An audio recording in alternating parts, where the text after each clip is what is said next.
Cette partie 4 va traiter de tous ceux qui sont victimes du système, tous ceux qui se font arracher des enfants pour qu'ils soient placés ou remis entre les mains de leurs bourreaux. Et du coup, je vous propose, à travers les parties précédentes, de le mettre en pratique pour aller sauver votre enfant. Donc bien sûr, c'est quelque chose qui n'a pas encore été testé. Ça a été testé sur des choses bien moins importantes, comme des contraventions, etc. Et ça marche tout à fait. Mais pour cette situation de sauver des enfants, ça n'a pas encore été testé. Et du coup, voilà, il va falloir le mettre en pratique pour voir si on peut utiliser cette démarche pour aller sauver notre enfant, nos enfants. Donc je parle des enfants qui sont victimes des réseaux pédocriminels, je parle des enfants qui sont victimes de placements abusifs, etc., etc. Quelle est cette démarche? Alors déjà, je vous invite à, si vous le mettez en pratique, de ne pas le mettre en pratique seul. D'avoir des témoins avec vous et d'avoir des aides aussi pour rester dans l'attitude positive et bienveillante. Je vous invite aussi, voilà, j'ai pas encore d'opinion précise s'il est plus judicieux d'attendre la fin de la situation actuelle, la fin de ce fameux coro machin truc virus, ou s'il faut le faire dès maintenant. Ce sera à vous de réfléchir en votre âme et conscience de ce qu'il faut faire, quoi, de s'il faut faire maintenant ou pas.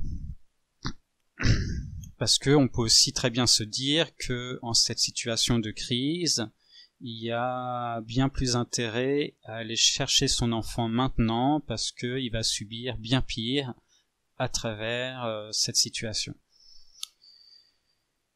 C'est la raison pour laquelle je n'attends pas et que je vous en parle de suite. Donc voilà quelle serait cette démarche. Cette démarche est d'abord donc, comme j'en parlais avec la partie 2, c'est d'écouter son cœur et de rester dans cette attitude positive et bienveillante. C'est vraiment très important, y compris face aux différents êtres humains, éducateurs et du chef de service et compagnie, juges, gendarmes, etc., que vous allez rencontrer. Si vous prenez le temps de le faire, je vous invite à faire un courrier qui les informe de cette démarche et qui les informe que vous êtes dans votre droit les plus fondamentaux et les plus urgents qui soient. Ça, c'est la première chose. Un courrier en recommandé avec accusé de réception pour les autorités prétendues. Donc, si vous prenez le temps de le faire, ce serait ça au minimum. Si vous ne prenez pas le temps de le faire, ce serait de rédiger des documents à votre avantage. Donc, comme je le disais dans la partie 3, ça va être la déclaration de non-consentement, et ça va être aussi un courrier qui explique que vous êtes dans votre droit le plus fondamental, que, sauf erreur de contraire, vous n'êtes soumis à aucune autorité intermédiaire entre vous et votre créateur ou énergie créatrice. Voilà, donc ça c'est vraiment au minimum. Donc c'est vraiment bien de se préparer avec des documents et d'informer aussi, parce que ça va vous donner du poids, du soutien matériel et légitime.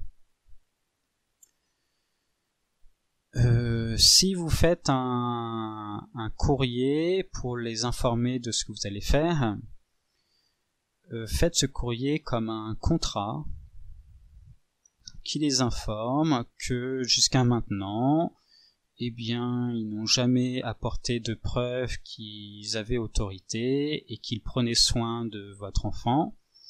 Et donc, en toute légitimité, eh bien, vous décidez de récupérer votre enfant immédiatement, car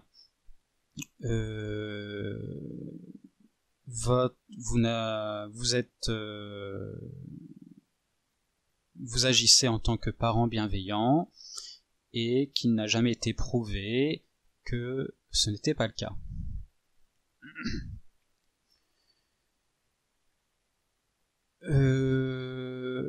Et donc ce contrat, il est bien important de l'écrire, de dire que que si vous faites erreur, eh bien que le destinataire, donc par exemple le magistrat, va avoir admettons 10 jours pour apporter la preuve du contraire, et que si aucune preuve acceptable n'est donnée, eh bien le contrat sera accepté. Donc ça, c'est si on prend le temps de le faire, on crée ce contrat tacite finalement. On rentre dans leur jeu et ça devient un contrat tacite. Donc, tant qu'ils ne nous donnent pas la preuve du contraire, comme quoi ils sont pas d'accord et pourquoi légitimement ils ne le sont pas d'accord, eh bien vous avez le droit. Du coup, ce sera votre moyen de défense, pour lequel ils ne pourront pas vous contredire.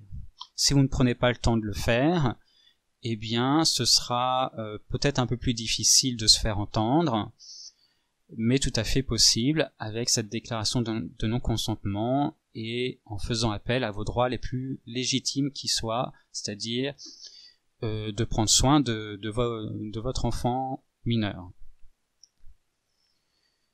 Une fois que vous avez préparé ces documents, alors soit pour l'un ou l'autre solution, donc si c'est la première solution, attendez au minimum les 10 jours ou la durée que vous y avez inscrite.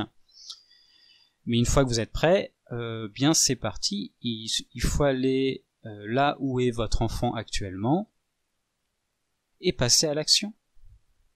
N'y allez pas seul, y allez avec des gens en qui vous avez confiance, qui vous permettront d'être plus serein, d'être plus facilement dans ces énergies positives, parce qu'on sait bien que face à l'autorité, on nous a habitués à être plus faibles, ou plus soumis, plus craintifs, et donc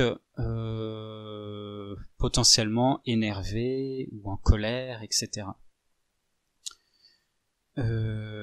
Parce qu'en effet, eux, les autorités, ils sont dans une position de force, intérieurement de force, et du coup, ils se sentent plus à l'aise d'être calmes et posés pour dire des choses immondes. Donc, n'y allez pas seul, déjà pour avoir des témoins, 2 pour rester dans les bonnes énergies, et 3 pour avoir du soutien aussi dans ces belles énergies. Ces personnes pourront donc aussi vous aider dans cette démarche souveraine. Ils ne pourront pas le faire à votre place, car c'est vous qui êtes le parent.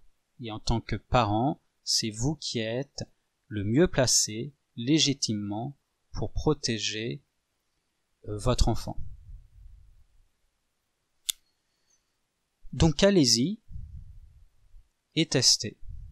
C'est ce que je vous invite à faire. Allez-y, allez chercher votre enfant. Vous êtes en droit de le faire. C'est votre droit le plus légitime.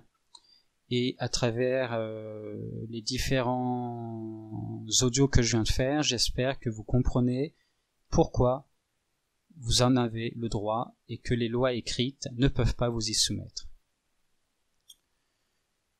Je vais essayer de mettre aussi des liens ressources pour vous conforter dans cette démarche, des liens de souveraineté individuelle, des liens spirituels aussi, etc.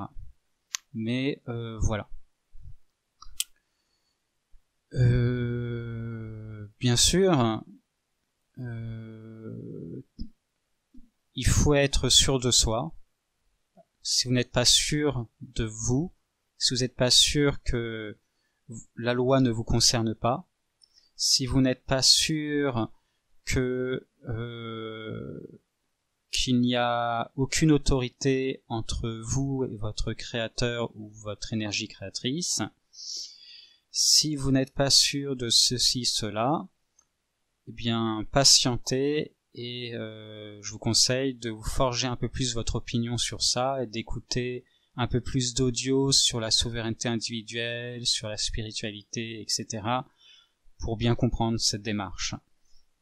Mais si vous êtes sûr et que vous êtes dans les ondes positives, allez-y, n'attendez pas. Faites-le. Entourez-vous de personnes qui peuvent vous accompagner et allez directement sur le terrain. Rien ne peut vous y contraindre. Rien ne peut vous l'interdire. Prenez soin donc d'y aller avec cette déclaration de non-consentement, c'est vraiment la base, parce que ça a vraiment une valeur contractuelle et juridique. Et bien voilà. Et tant que vous repartez pas avec votre enfant, refusez. Voilà mon opinion. Voilà ce que je vous invite à mettre en place, à préparer. Je vais mettre des exemples de courriers qui peuvent vous aider. C'est pas forcément comme ça qu'il faut le faire, mais c'est pour vous inspirer. Donc voilà. Voilà ce que je vous invite à faire, c'est passer à l'action et à vous de choisir s'il faut mieux attendre ou pas, s'il faut mieux y aller maintenant ou pas, je sais pas. À vous de choisir, c'est pas moi le parent, donc seul vous pourrez prendre cette décision la plus juste qui soit, je l'espère. À bientôt, et bien sûr je vais rester à l'écoute de vos questions, peut-être aussi que je fais fausse route ou que j'oublie un détail. Dans ce cas, posez vos questions, posez vos arguments, vos contre-arguments, etc. Mais voilà, je pense que c'est le moment de mener cette réflexion et de passer à l'action. Bye bye.